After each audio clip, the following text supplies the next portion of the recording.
The committee has firsthand testimony now that he was sitting in the dining room next to the Oval Office watching the attack on television. Donald Trump sat there, riveted, more like a viewer than a president, by what he was witnessing on TV. Other witnesses confirmed that President Trump was in the dining room with the TV on for more than 2.5 hours. The committee recreated the 187 minutes of the attack blow by blow, saying Mr. Trump watched it unfold on TV and never called a single law enforcement agency.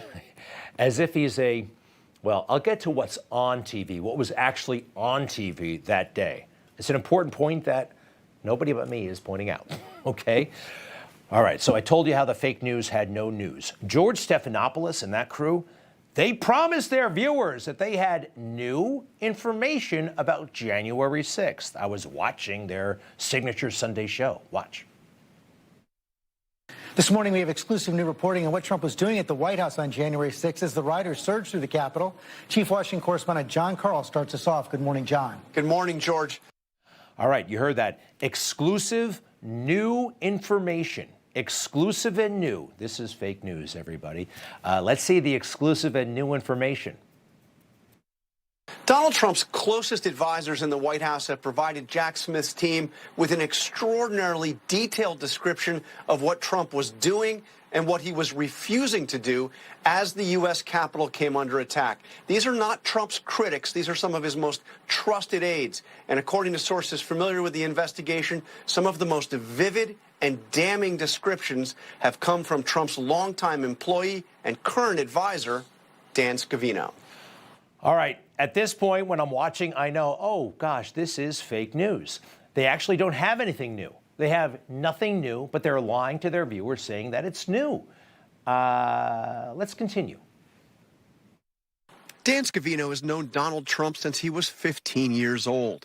Worked for him for more than 3 decades, starting as his golf caddy. Nobody inside the White House, outside of family, had a closer relationship with him. The great Dan Scavino, most powerful man in politics.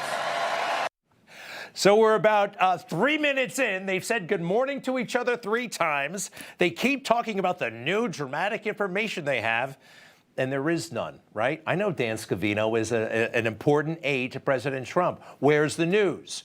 When they keep putting it off like this, you know they don't have any news. I'm kind of proud of myself. Everybody's waiting for the news. I knew there was none. Keep going. He described Trump sitting in his small dining room next to the Oval Office, his arms folded, staring at the television, watching live coverage of the attack on Fox News. Trump was angry, Scavino told investigators, according to the sources, saying the election had been stolen from him and that his supporters were, quote, angry on his behalf. Donald Trump was watching TV. That's what Dan Scavino provided. We heard that he was watching TV 2 years ago. The important thing, though, is, again, what was on television and what wasn't on television on January 6th. They really think we're stupid and lazy, and a lot of us are. I know what was on TV on January 6th. They're trying to confuse everybody else. Stay with me right after the break.